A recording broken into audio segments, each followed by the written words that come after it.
皆さんこんにちは、ケニーです。今回も e フットボールアプリの戦術的解説をお届けします。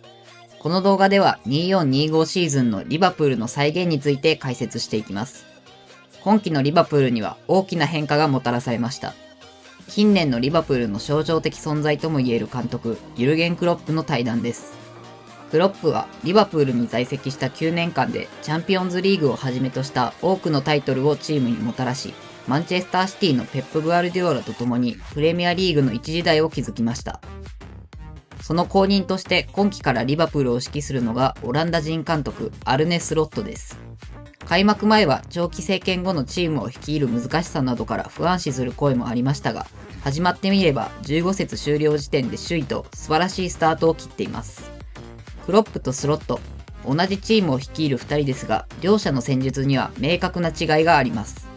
クロップのサッカーはいわゆるストーミングスタイル。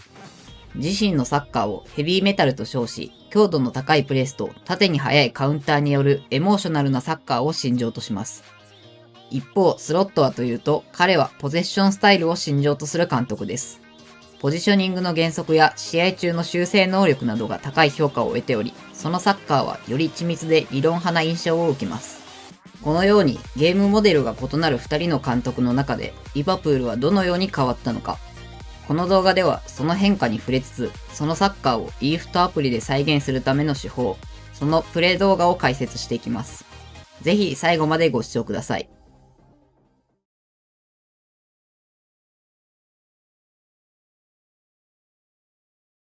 ここでは実際に e フットアプリ上でその戦術を再現する準備段階として、リバプールが具体的にどう変わったかを見ていきたいと思います。スロットになって変わった点を一言で表すとすると、クロップ時代の強度の高いプレスやカウンターという特徴は残しつつ、それにプラスしてポゼッションの局面がより整理されたということです。いわばクロップのサッカーとスロットのサッカーの融合です。具体的には、例えば相手のプレスに対してその斜め後ろに立つという原則。クロップ政権では選手に任せていたビルドアップのポジショニングの部分をスロットは正確に言語化し、それを原則としてチームに植え付けています。この原則があることにより覚醒した選手がフラーフェンベルフです。クロップ政権ではそのポテンシャルを生かしきれずにいましたが、スロットの原則でやるべきことが明確になり、今や守備的ミッドフィルダーとしてチームに欠かせない存在になっています。また、このような原則によりポゼッション局面が整理されたこと以外に、システムにも目に見える変化がもたらされているので、そこも解説していきます。まず、クロップ政権のシステム。初期配置の433から右サイドバックのアーノルドが守備的ミッドフィルダー遠藤と横並びになる偽サイドバックとしてプレーします。逆に左サイドバックのロバートソンは絞り気味に立つことで3-2を形成します。これがクロップ政権終盤のシステムでした。この画像は23-24シーズン34節フラム戦におけるアーノルドのヒートマップです。かなり中央でプレーしていたことを読み取ることができ、アーノルドがボランチに近い位置で偽サイドバックとしてプレーしていたことがわかると思います。一方、スロットの初期配置は4-2-3-1です。ここからマクアリスターがやや高い位置を取り、フラーフェンベルフがワンボランチ気味に、さらに両サイドバックのアーノルドとロバートソンがサイドの低い位置、フラーフェンベルフと横並びになるようなポジションを取り、こちらは2-3を形成します。近年のアーノルドは偽サイドバックのイメージが強いですが、スロットはアーノルドを中盤化させるのではなく、むしろ本来のサイドバック的なポジションでプレーさせているのが特徴です。このことはデータにも現れており、例えばこれは今季第7節クリスタルパレス戦のアーノルドのヒートマップです。先ほどと違い、かなりサイドでプレーしていることがわかると思います。このように原則やシステムの面でリバプールには明確な変化があり、それが好調の要因になっていることは間違いないと思います。さて、前置きが長くなりましたが、ここからが本題です。このスロットリバプールを e フットアプリでどのように再現するか、そのスカットとプレーを解説していきます。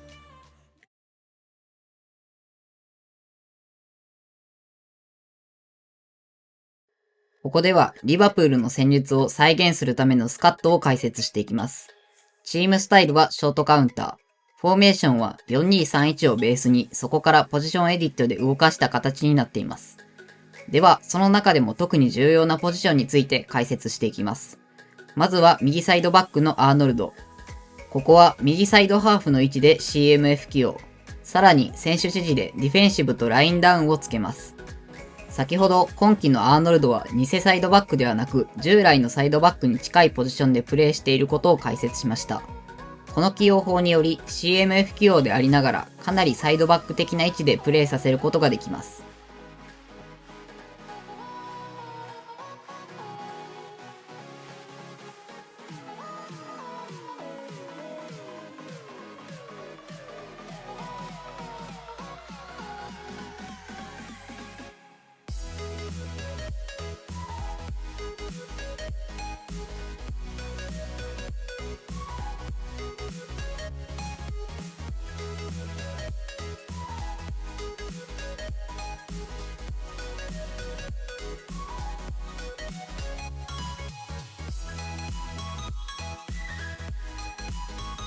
ただ、サイドバック的なポジションを取るのは低い位置での話です。アーノルドは相手を押し込んだ高い位置では内寄りでプレーすることも多く、そこからのチャンスメイクは間違いなくリバプールの武器であると言えます。CMF 起用により低い位置ではサイド、高い位置では内寄りのポジショニングと、今季のアーノルドの動きを高い精度で再現することができます。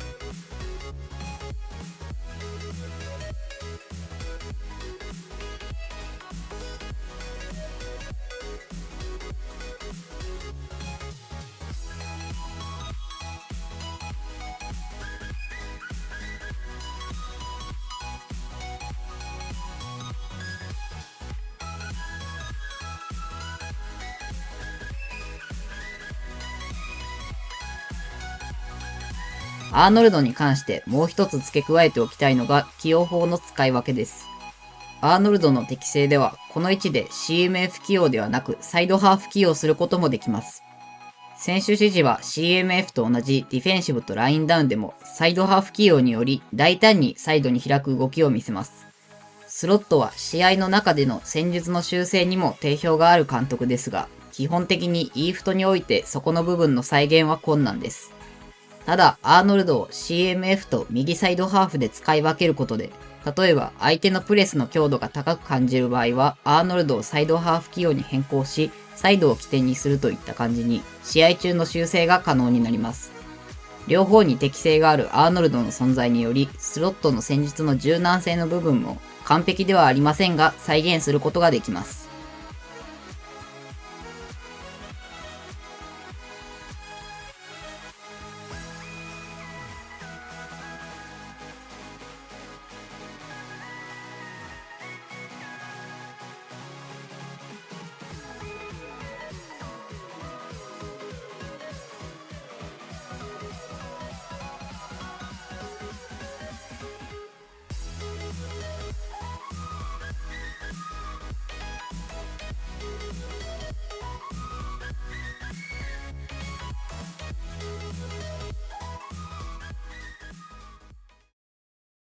次に左サイドバックのロバートソンについて。ロバートソンもクロップ政権終盤からは3バックの左や中盤に近いポジショニングなど、クラシックなサイドバックでは定義できないタスクを担うようになっています。ここでは以前週間で登場したインナーラップサイドバックのロバートソンを使用しています。実際の試合ではロバートソンがインナーラップする場面も多く、そういう意味でも最適なプレースタイルだと思います。インナーラップは相手に捕まえられにくく、左サイドでボールを持った時はロバートソンを注視しておくことが重要です。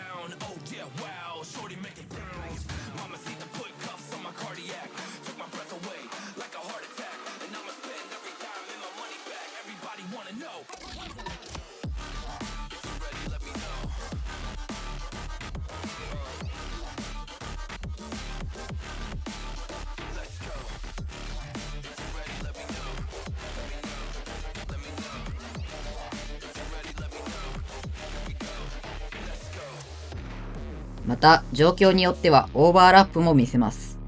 現実のロバートソン同様に使い分けができるので、インナーラップサイドバックの起用も良い再現になっていると思います。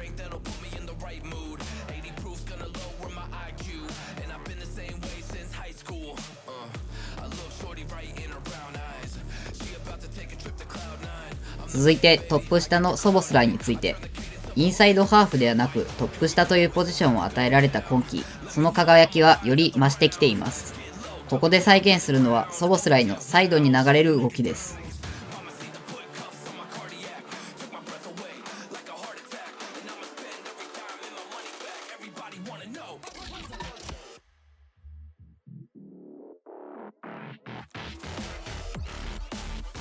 ソボスライはビルドアップの局面、頻繁にサイドに流れてボールを受けます。試合によっては左に流れることもありますが、基本的には右に流れることが多く、それを再現するためにあえて右側にずらして配置しています。続いてリバプールのエース、モハメド・サラー。今季はリーグ戦14試合で13ゴール8アシストと異常なペースでゴールに関与しています。今回の再現スカットでは右ウィング起用、さらに選手指示でプレーエリア幅制限とカウンターターゲットをつけます。プレーエリア幅制限をつけることで中に入ってきがちなショートカウンターのウィングの動きを制限し、外から仕掛けるサラーの特徴を再現します。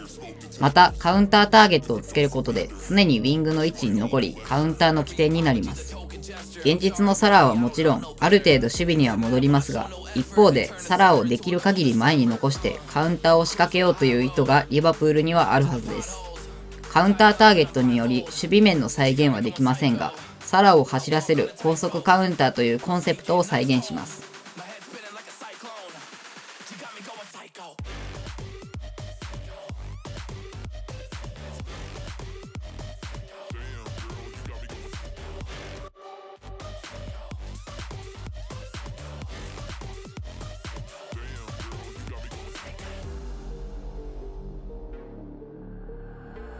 Baby, I got CBD. Now we should kick back, pop in a DVD. Yeah.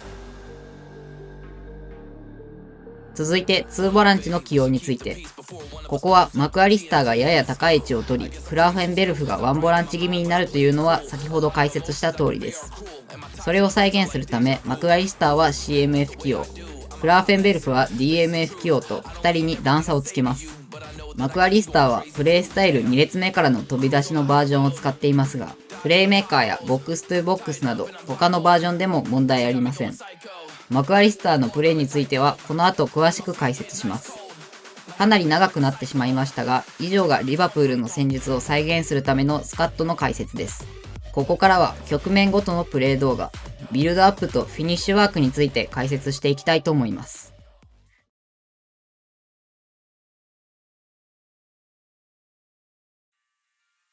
まずはビルドアップの局面を解説します。今季のリバプールは基本的にワンボランチにフラーフェンベルフ、同じ高さのサイドに両サイドバックが構える2-3の形を採用しているというのはこの動画の最初に触れた通りです。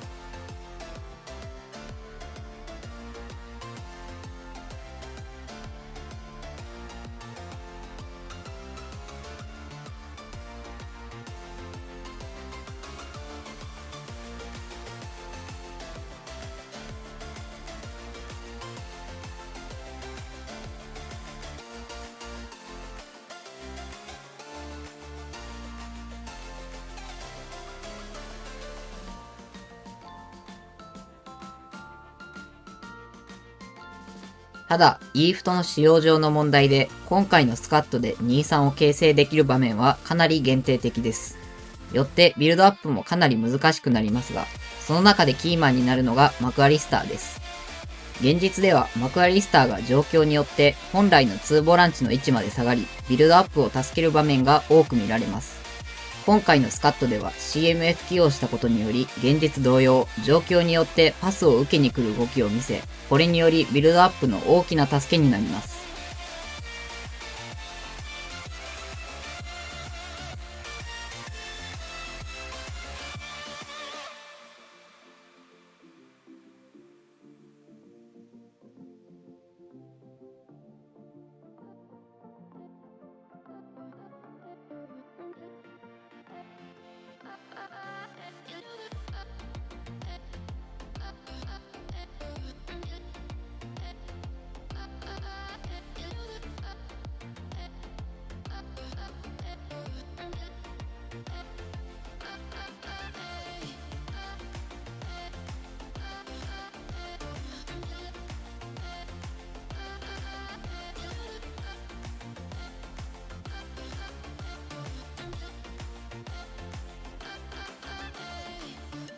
ここまでは短いパスをつなぐビルドアップでしたが、今季のリバプールはつなぐことを絶対としているわけではないのもポイントです。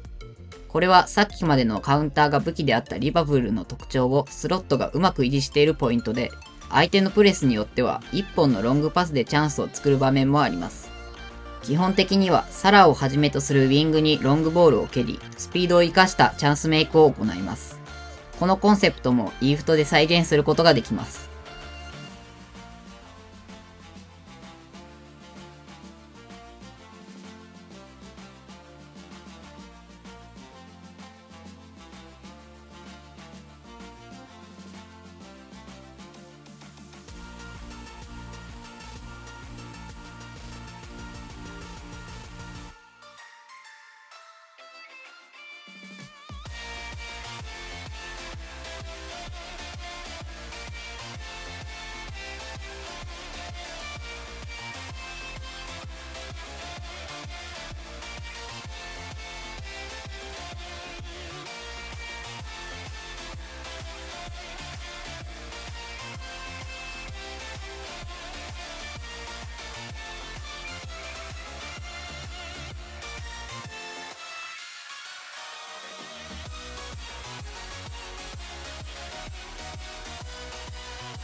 最後に点を取る局面、フィニッシュワークについて解説します。スロットによってポゼッションの安定感がもたらされたリバプールですが、やはり一番の武器はカウンターだと思います。これはリバプールというチームの伝統であり文化です。チームスタイルショートカウンター、加えてさらにカウンターターゲットをつけたことで、リバプールの代名詞である高速カウンターが再現可能です。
また、クロップの代名詞であったゲーゲンプレスも健在です。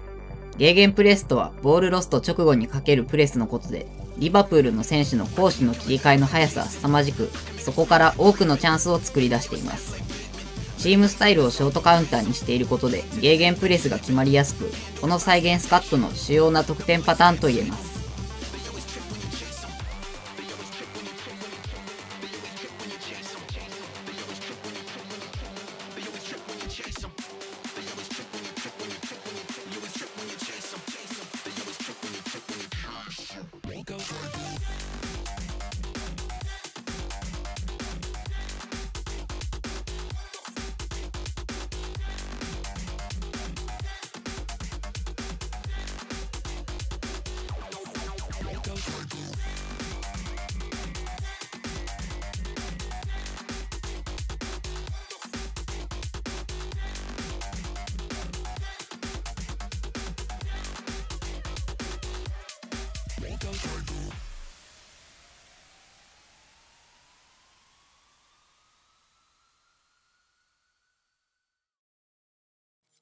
最後にポゼッションの再現について。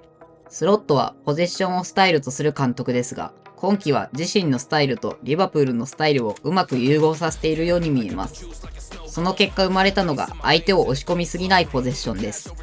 ポゼッションというとマンチェスターシティのように相手をじっくり押し込んで崩すというイメージを持つ方が多いと思います。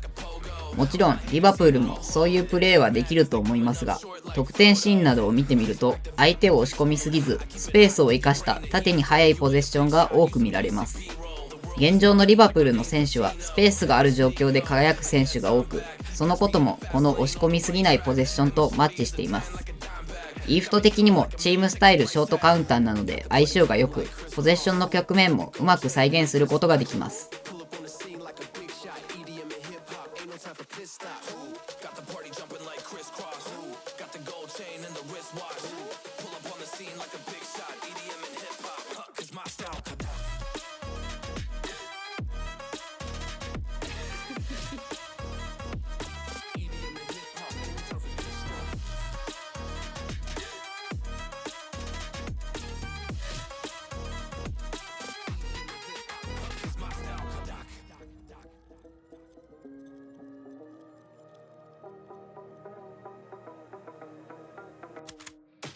I gotta follow my vision, no time for daydreams. All my brothers get money, we call it gang green. Just another day, but our focus still on the same thing. Us against everyone else, I recommend you change teams. Who the hottest in the city? We the top two. You said your music was litty, but that is not true. Just being honest, you should really just stop, fool. Matter of fact, empty no pockets, give me that watch too. My mind is wicked, that's why I spit it so hostile. Freaky girls in the crib, it's like I live in a brothel. All I spit is Leviticus, but I'm not an apostle. My nuts hang low, long and they colossal. Black trader, black sheep, messiah to the misfits. Run circles, run these rappers to my shit splits. 以上、長くなりましたが、2425シーズンのリバプールの再現解説でした。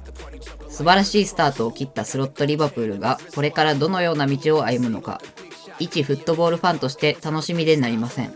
今季、このまま首位を守りきれるのか、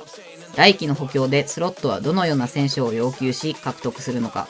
それによる戦術の変化など、リバプールの今後に注目していきたいと思います。では、今回の動画は以上になります。最後までご視聴いただきありがとうございました。当チャンネルでは今後もこのような現実のチームの再現動画や戦術系の動画を投稿していきます。興味があったり参考になった方はチャンネル登録、高評価をよろしくお願いします。